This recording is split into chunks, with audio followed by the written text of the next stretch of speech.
Everybody, Peter Zeihan here, coming to you from Boston Harbor. The news over the weekend was that in Argentina we had our first round presidential contest, and the two finalists who will compete in the first weekend of November are a guy from the ruling party, the Peronis, he's the economy minister, and a guy from the libertarian field, which is Javier Milei. And apologies if I got that name right. If you win, I'll learn to pronounce your name. Just ask Bernie Mohamedov of Turkmenistan. Okay, let's see what to say. Milei's big thing is that he wants to do away with the Argentinian peso and institute a dollarization program. Three big things from this. Number one, this is more than just some financial chicanery. This has very real implications for the Argentinians as well as everybody else in the neighborhood. Because the financial strategies of the Peronis are a little wackadoo. Peronism is a very non-standard political and economic ideology, and it combines the worst aspects of Venezuelan socialism with corporate Nazism. So basically, under a cult of personality on top of that. So if you can imagine AOC of the squad in the American Congress, one of those really left-wing weirdos, having a love child with Donald Trump, I mean, it would be an ugly, hideous child. But that's basically what Peronism is. And among other things, it's heavily unionized, but the government represents the unions, and it believes that the government should be able to print currency in any volume to pay for everything so long as you're a political ally. Needless to say, this has gotten Argentina into a lot of financial trouble over the last century. They've defaulted on their debt, I think, 9 times. And it should be a very successful country based on their demographics and the geography, but policy keeps getting in the way. So if you're an American who thinks that you can do no wrong, bear in mind that if you wake up every day for decades just trying to wreck everything, you can eventually become Argentina. So there is a limit to what we can get away with. Now, with that kind of in your back pocket, let's talk about the impacts here. If dollarization worked, it would destroy the ability of the Peronis, or really any government in Argentina, to use their central bank and their currency in order to manipulate events. And that is honestly the idea here that Milei has, is this: if we can wreck their ability to do what they've been doing these last 90 years, then that entire political ideology will die on the vine, because they'll actually have to then balance the books and do things like have fiduciary responsibility. And in that sort of environment, people who can do math are going to do better than people who cannot do math. So there's more at stake here than simply having a balanced budget. It's about eliminating what has been the dominant ideology of the country and has been very damaging for generations. But number two, it's not easy. The first step to dollarizing the economy is to remove all the pesos from circulation. And that means that the Argentine government under Milei would have to go out and get a lot of US dollars to buy back all the currency. And the government is completely broke. One of the reasons why the Peronis are printing currency like mad. So the first thing they would have to do is come up with billions and billions and billions of dollars in order to buy up all the old currency. Now, doing that is beyond the government's capacity right now, unless they do a mass devaluation. And if they devalue the peso by at least, say, 3/4, so make it worth at most 20 to 25% what it's worth now, then the number of dollars that you need would be significantly less. So in order to stop the budget largesse and the hyperinflation that comes from that, the first step would be to trigger hyperinflation. Needless to say, that would have not just economic but political outcomes. So not something that could be done easily, lightly, or without consequences. Which brings us to the third thing, whether or not it would even work. The whole idea of dollarization in the handful of countries that have done it is they believe that their institutions are not sufficiently responsible to be granted independent monetary policy and control over a printing press. So by doing away with that completely, basically ending the central bank, you then have a system where everyone is beholden to a much more responsible monetary regimen, that of the United States. You can cue the laughter for those of you who are gold bugs out there. The issue with this is that there's more things that the central bank does than just regulate the currency. They're also the lender of last resort. They're also the regulator for the banking sector.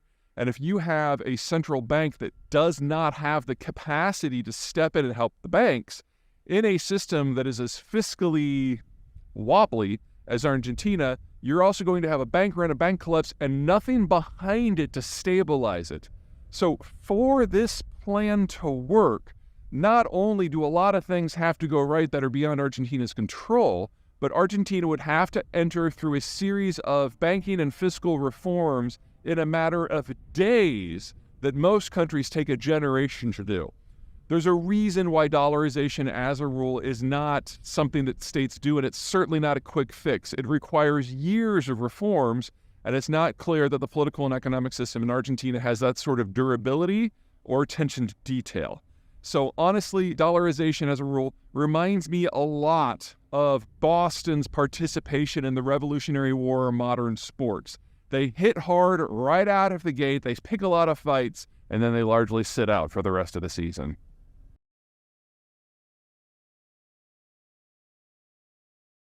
Hey everybody, Peter Zeihan here, coming to you from the California coast, and it is the 2nd of November, and the big news today is the Russians have withdrawn from something called the Comprehensive Test Ban Treaty, which aims to ban all tests in all forms of all sorts, all types of nuclear weapons.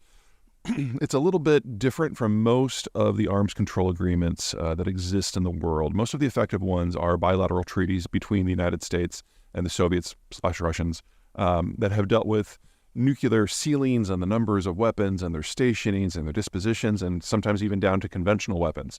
And most of this non-proliferation regime is in danger right now because the Russians have stopped enforcing or have simply pulled out of treaty after treaty, prompting the Americans to follow suit. The CTBT never entered into force, however, because it was a multilateral effort.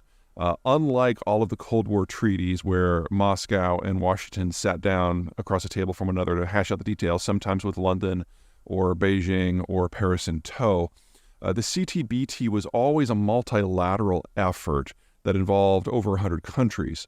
And so when it was first adopted by the UN General Assembly back in the 90s, the hope was that we had entered into a fundamentally new era where everyone would agree that nuclear war is perhaps not something we should aim for.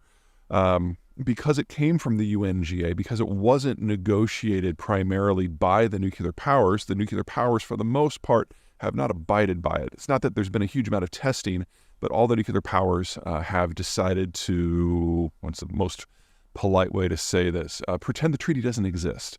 So countries like the United States and China have signed it, same with India and Pakistan, but they've never ratified it. The Brits and the French have signed and ratified, but with a couple of exemptions in there. And now the Russians have basically joined the Americans and the Chinese and the Indians and the Israelis and everything, and basically saying that we're not going to buy this at all. Now, it doesn't mean that a return to nuclear testing is imminent. In fact, there's an open question of whether or not the Russians can even do a quality nuclear test any longer. They've had a number of instances in the last 3 years where they've tested some of their ballistic missiles, and they've discovered that a lot of them just don't work anymore. And remember that if you're going to test something that the world can see, you're going to baby that piece of hardware because you don't want to look like a fool if it doesn't work. And the Russians on multiple occasions have looked like fools when it doesn't work. So the real risk here isn't so much that the Russians are going to test. The risk is whether or not their command and control over the nuclear arsenal is actually intact.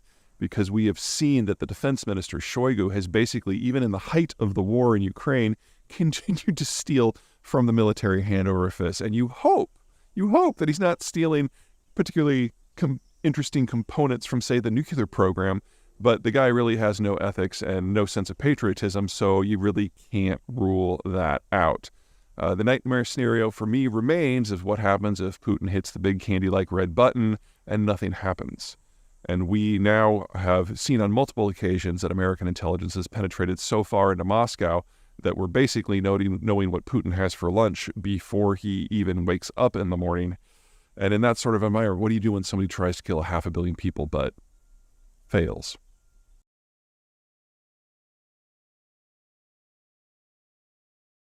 Hey everybody, Peter Zeihan here, coming to you from Milwaukee, where I'm doing a little street hiking along the Kinnickinnick River, which is, say that 5 times fast. This used to be one of the great industrial heartlands of the United States, big into steel, big into heavy manufacturing, and the reason was because of what's right here next to me. Moving things on water is about 1/12 the cost of moving them by land, and courtesy of Kinnickinnick and And the nearby Lake Michigan, Milwaukee, just like Chicago, just like Oshkosh and Green Bay, were part of a broader transport network that include the entirety of the upper Midwest of the United States and the New England states and the Mid-Atlantic states. Basically, from here in Chicago, you can take your local rivers and canals out to the Great Lakes, go through the Great Lakes until you get to Erie, and then you've got two choices. You can either take the Mohawk River, Erie Canal, and Hudson to New York direct, or you can go the long way, which goes through Quebec and Ontario, in order to reach the Atlantic Ocean and then loop back around.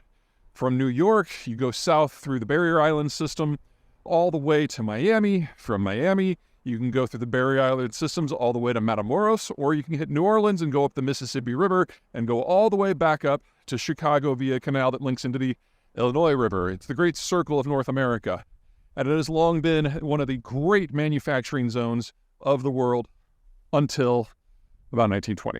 And then in 1920, as part of a depressionary protectionist system, the United States put in place a law called the Jones Act, which says that any cargo transported on any vessel that goes between any two American ports has to be on a vessel that is American-owned, captained, crewed, and built. And over the course of the next century, we saw cargo transport on America's waterways drop by 97, 98%, something like that. Anyway, so we've basically taken what has been the world's most beneficial natural geographic feature from an economic point of view and crushed it into irrelevance. Now that we are entering an environment where the United States wants to double the size of its industrial plant in the aftermath, or the soon-to-be aftermath, of the European and especially Chinese failures, we need to start thinking a little bit differently. And that means we need to start looking for things that are very, very, very low-hanging fruit. In this case, that means getting the waterways back up and running again. Because when you think about the sort of manufacturing that the United States traditionally is not good at, things like electronics, it's largely because you have different price points for different types of work. The person who does injection molding is not the same as the person who does the coding for the wires, is not the same who does the software work. You need multiple skill sets in different places. And if you can drop the transport costs for getting those intermediate products among those places, well, then you're looking at something pretty special. And we actually have that built into the American heartland itself. Just requires changing one law, not abolishing, changing.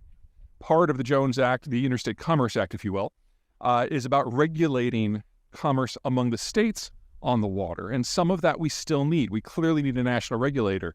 But the rest of it really honestly can go away. And if you think that this is a nationalist issue, that, we should have this all in American hands, consider that we don't do that for truck, and we don't do that for rail, and we don't do that for air. Only for water, only for the thing where we have a massive geographic advantage. So if you're looking for a quick and easy way to stimulate economic growth in Wisconsin, in Illinois, in New York, anywhere in New England, anywhere in the South, anywhere in the Midwest, this is the low-hanging fruit. All we have to do is get out of our own way.